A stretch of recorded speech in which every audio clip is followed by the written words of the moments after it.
Nakatabla ang San Miguel Beer dito sa koponan ng TNT Tropang Giga 98-92 at dahil dyan ay 1-all na ang ating serye. Maraming ang fans ng San Miguel sinasabi dapat daw 2-0 na yan. Pero move on na tayo doon sa Game 1. Ang importante kung ikaw ang si Coach Leo Austria, maganda pinakita ng SMB dito. At nakita natin nagbago sila ng strategy dito kung saan hindi sila masyadong nag-focus dun sa 3-point scoring. Talagang ang ginawa nila puro inside attack at saka isa pa. Maganda naging sabihin nating magic bunot nitong si Coach Leo Austria dito kay Geronteng. Nung naka 10 points itong si Geronteng dito sa second quarter. At alam din natin maganda na itulong of course si Don Troliano. Talagang nag-pick up yung scoring niya. At syempre, yung iba ding mga players, maganda yung naging kombinasyon itong si Troliano, si Jericho Cruz, si Junmar, si Chris Ross at si Jay Perez. Nag-small ball si Coach Leo at naging effective yan para dito sa Beermen. Samantala naman, makikita natin na posibleng lumakas pa lalo itong lineup ng San Miguel. Of course, nakafocus si Coach Leo dito sa finals ngayon sa darating na Game 3. Pero, pasi dito sa mga lumalabas na reports, mukhang nakikipag-usap daw ang kampo ng SMP para makakuha ng mataas na draft pick para makapagdagdag sila ng isa pang point guard. Obviously, yun ang kinakailangan daw ng San Miguel ngayon dahil nakita naman natin ang ganda ng nilalaro ni Ross at ang daming minuto niya nilalaro dahil sa totoo lang hindi magamit si Wamit Yongson dito sa playoffs dahil hindi talaga maganda pinapakita. Nagsimula pa yan ng serye kontra sa Hinebra. So hindi na ako magtataka kung kukuha ng panibagong point guard itong San Miguel Beer para mapalitan na itong si Wamit Yongson at kukuha sila para mas lalo lumakas yung kanilang lineup ngayon. Sa ngayon kasi si Wami sa depensa to pensa ay wala naman nako-contribute talaga dito. Sa TNT ang medyo bad news talaga dito. Parang talagang tinatapuan ng maraming injuries yung lineup nila. Alam nating injured na itong si Reynan Batak at itong si Jason Castro. Pero napalala pa dahil nakita natin na-sprain itong si Poy Eram at hirap na hirap kang maglakad noong siya ay sinubukang tulungan ng mga teammates niya.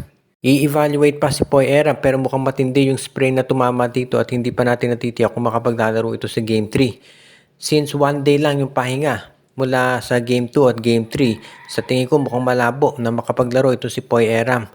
Alam natin ito si RR Pugoy hindi pa yun 100%. At ito si Keddy Williams meron din niya iniinda pero ganun talaga sabi nga nila sa basketball. Kaya kinakailangan na lamang talaga na magkaroon ng mas matinding preparasyon si Coach Chot Reyes. Ang importante dito sa TNT kung sakasakali, wag naman sana pero kung hindi pa makapaglalaro si Poy Eram dito sa Game 3, dapat si Brandon Rosen mag-focus dun sa laro at wag na siyang magre-react dun sa mga nangyayari. Ibig sabihin, hindi siya dapat masyadong maging emosyonal at mag-focus na lamang sa basketball. Then napaka-importante nito si Brandon Rosen para dito sa TNT, yung kanyang 3-point scoring, pati na yung kanyang presence bilang isang big man. Dahil kung mawawala si Poy Eram, ang laking dagok niyan para dito sa TNT Tropang Giga. Kaya kinakailangan na lamang talaga masiguro ng TNT. Unang-una, kinakailangan gawin nila ang lahat para makarecover itong si Poy Eram. Pangalawa, kinakailangan din nila siguraduhin na sa susunod na laro ay mag-adjust sila pagdating dito sa inside defense nila, yung interior defense. Dahil dyan talaga sila nahirapan dito sa San Miguel. Although yun nga ang problema, kung ito si Poy Eram hindi makapaglalaro, ay lalong ididiin ng San Miguel yung interior nila. So yan ang kinakailangan munang asikasuhin ng kampo nitong si Coach Chot Reyes para masiguro na talagang hindi na sila magkakaroon ng problema ngayon dito sa susunod na mga araw. Napag-uusapan yung problema, mukhang may problema daw itong Magnolia Chicken Templados dahil may umiikot ngayon sa social media ng mga balita na meron daw 2 PBA stars na maglalaro sa abroad. At mukhang base dito sa mga hints na binibigay ng mga insiders, parang ang tinutukoy daw dito ay si Xavier Lucero at si William Navarro. Para maliwanag, itong si Lucero at si Navarro ay merong kontrata dito sa Magnolia Chicken Templados. Pero alam naman natin yung nangyayari dito. Kapag ang isang player ay gusto nang mag-abroad o gustong lumipat ng team, almost always pinagbibigyan yan nung team mismo. Katulad ni Arvin Tolentino. Hindi naman siya free agent o hindi siya unrestricted free agent pero hinayaan ng Northport na mag-abroad. Maski na si Robert Bolick. Kasi syempre nga, katulad ng paulit-ulit natin sinasabi, kung ayaw na ng player na maglaro sa team mo, syempre ite-trade mo yan o pakakawala na. Kaya nga ang nangyari, pinakawalan nila si Tolentino at si Bolick. Pero ang laking dagok nito sa Magnolia kung mawawala si Xavier Lucero at si William Navarro dahil diyan naka-anchor yung future nila. Tandaan natin, pinakawalan ng Magnolia, itong si Calvin Abueva, si Jeric Balanza, yung first round draft pick nila para dito kay Navarro at dito naman kay Xavier Lucero, si Abu Tratter at ito si Gio Halalon. At kung mawawala yung dalawang yan, anong gagawin ng Magnolia? Sino kukunin nilang kapalit? Ang problema nga sa Magnolia, kung mawawala si Lucero at si Navarro, wala na silang trade assets. At sa totoo lang, wala na silang makukuha dito sa Northport at Terra Firma. Unang-una, itong Terra Firma ay ibebenta na, so naka-freeze yan. Ibig sabihin, hindi mo na siguro papayagang mag-trade ng Zamboanga Valientes. At ito namang Northport, wala nang natirang big man dahil nakuha na nga ng Magnolia pareho, si William Navarro at si Xavier Lucero. Ang natitira na lang dyan na sabihin natin pwedeng makuha ng Magnolia itong si Cade Flores at si Joshua Monson. Pero si Monson ay isang wingman at hindi masasabi na big man yan. At ang isa pa nating report ngayon pagdating dito sa Barangay Ginebra, totoo nga ba na ang Barangay Ginebra ngayon ay nagpeprepara na gumawa ng isang malaking trade para naman sabay na dito sa ibang kupunan at mukhang ang report ngayon ay baka itong si Jeremiah Gray ay kabilang dito sa ite-trade na ng Barangay Ginebra.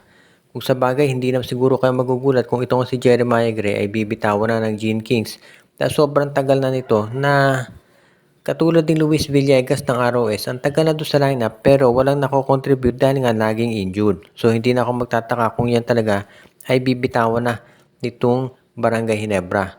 Ang malamang na maging destinasyon ni Jeremiah Gray ay itong Northport Batang Pied na nangangailangan ngayon ng score lalo na at itong si Arvin Tolentino ay nag-abroad na. So pwede dyan si Jeremiah Gray. Posible na baka maging kapalit niyan ay si Joshua Monson.